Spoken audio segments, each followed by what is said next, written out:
Scala. And actually, I'm glad that you brought that up about the stakes that you do the 1, 2, and 3. It was an interesting, was it the Spadina Road was the one that was scratched out of there? And I was thinking to myself, I go, why is she scratched from here? Because she had such a great shot in there. I'm like, you know what?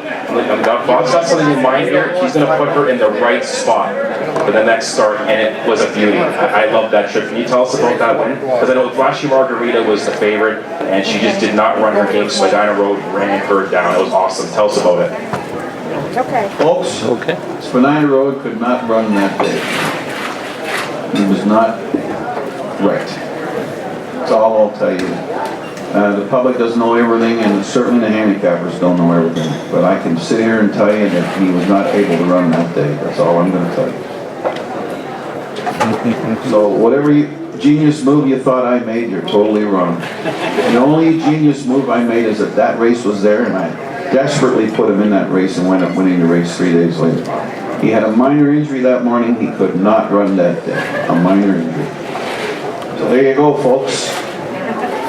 You fooled me, because I thought that was all. Oh, anyways, we'll talk more about it after the race. I'm excited about this. Here we go. That he wasn't just right for that race, but ran this race. Can you, for his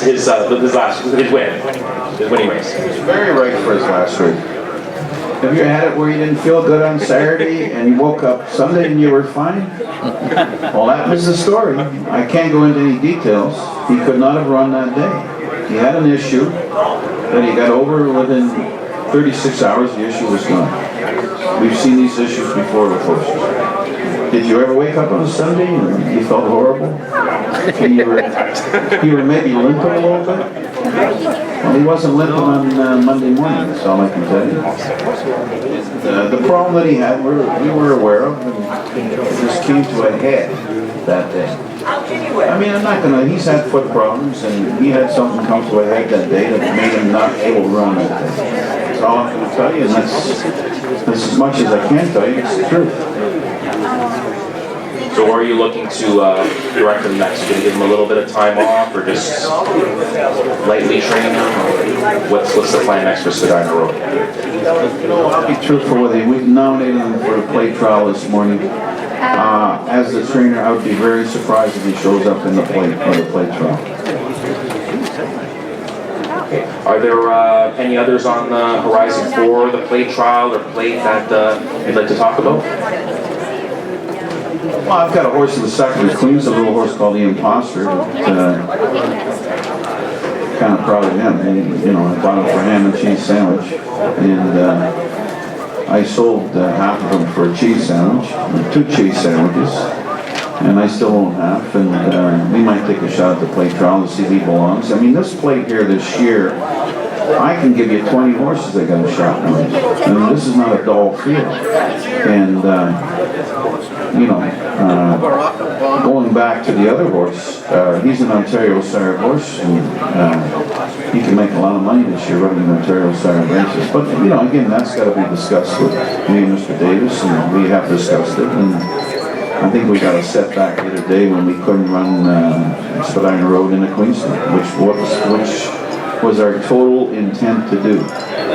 And he didn't come up right the morning of the race, and we had distraction. And that other race happened to be right there, and we got lucky to win the race. And he's a nice horse. He's a talented horse, but we're not going to kill him to get to the plate. There's a lot of money to be made with that horse. And as far as the plate trial and the plate, we've also got this Imposter horse who was second in the season. He's a real hard-trying little guy. He's a happy little guy, and whether he'll go that far remains to be seen. With the weight on him too, you know, you got to carry 126 pounds in those races. It takes a big, strong horse to do that. So, but he's a talented horse, and he'll make money and he'll win races. And those are the top 2 that I've got eligible. And we've got a couple of maidens that are eligible. And that one horse, he didn't run that well in the Queensland. He won Tulio's Brew, and he's not a bad horse, but he's got a little bit of issue with his throat, and it showed up that day, and he'll bounce back. But, you know, a lot of these horses have issues that people don't really know about and don't really understand. And the handicappers don't understand, and it's not their game to be at the barn and deal with this stuff. So we deal with it every day as horsemen, and that's your job to get the best out of them. So I find the ones with the most issues run the fastest, and I guess there's a reason for that. So anyway, I better stop talking about all this stuff, but on to the next thing. No, definitely talk all you want, because that's how we keep informed here. We're racing friends, and that's how we get the knowledge from the best. So anything that you'd like to share, please share it with us. And you were talking about... Oh. The psychiatrist said the same thing. You were talking a lot about the plate trial and the Queen's Plate, and there's a lot coming up on the horizon. You said there were a lot of contenders. I'm sure your eyes were on the Marine Stakes and the horses that came out of that. Are there, first of all, what did you think of the race, and do you think any of those coming out of that have a really strong shot at the plate, either plate trial or Queen's Plate? Oh, definitely. I mean, Chantel, she came in with her horse a little and won the race. I'm not a fan of DQs, disqualifications. I think they're horrendous for owners and trainers and gamblers. And I have my opinion on that. I don't like winning them that way, and I don't like losing them that way. And I felt very bad for Reed Baker and his connections. Was it deserving? I mean, that's another issue. But I'm not a fan of DQs, but I thought that horse ran a hell of a race. Was the other horse eligible, the horse that holds legs in? Amy, yeah. So, I mean, there's 20 horses you can name. The horse that wins the second race tonight. And the fillies, look at Harold Ladactor. This is the toughest plate coming up that I've seen in years, as far as handicapping it, and I could be wrong. Maybe, Jim would be more of an expert on that than I am, that's for sure, because I'm just dealing with my horses. But the ones I've seen run are very talented. That's an excellent segue to Jim. Can you tell us a little bit about the plate coming up? Because you know everything when it comes to younger colts and what's coming up for the plate. Give us your thoughts on this, because we definitely would like to be enlightened about what's going to be happening on the horizon, because there's so much. Considering early on they were talking about how the Queen's Plate hopeful there, the early morning line choice was Weemus Hardy. Has there been any talk about him coming in? Is anything? That horse is a Canadian bred for Todd Fletcher, so we'll be keeping our eyes, but I think Bob will agree with me that this is really a pivotal time now for the development of these 3-year-olds, and thank goodness we're starting later than the American Triple Crown, because it does give our horses some time to mature and get into 2-turn races and grow a little bit and develop mentally and physically. So, to try and pinpoint a winner now, I think Bob makes a good point with Harold Ladasseur's Paladin Bay. Beat a very tough filly the other day, and the fillies, they're now catering to the fillies in the Queen's Plate by putting the Oaks back a little bit so they can have time to recover. But I think now is the most exciting time in our entire schedule, where we've got, as Bob said, Matador tonight is all of a sudden, people are talking about him. Asserting Bear, people are talking about. And then the fillies will get to run. And the workouts every day. Boy, somebody comes out with a big workout, wow, that horse is now big news. So I think the best thing to do now is be following your news agencies, your Racing Form, your online people that write about stuff. People such as Peter Gross is always following the developing horses leading up to the big races. This is an exciting time where a horse that's a contender today won't be in a month, and vice versa. I had a question for Bob before he left. I noticed he rides a variety of jockeys. Looks like they have different skills, but they're all very good. Patrick Husbands rides a lot.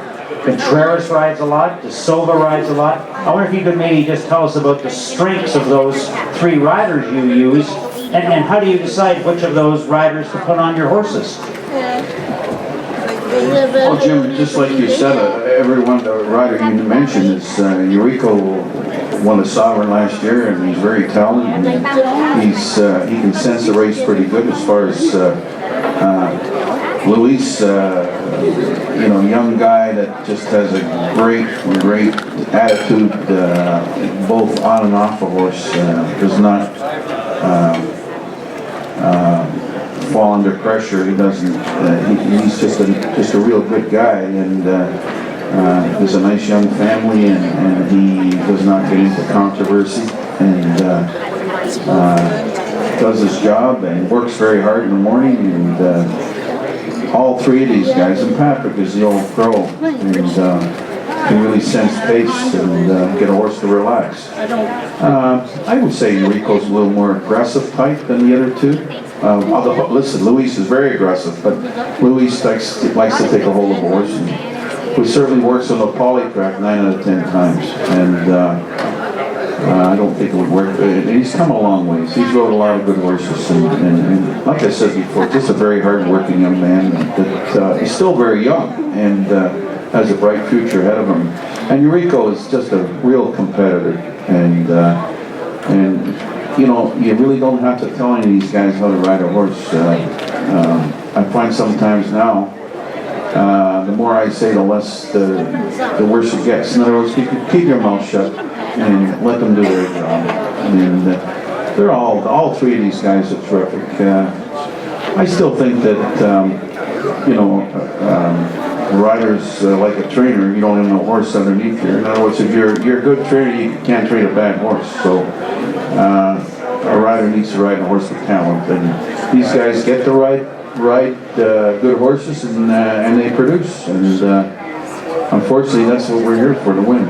It's all about winning this game, and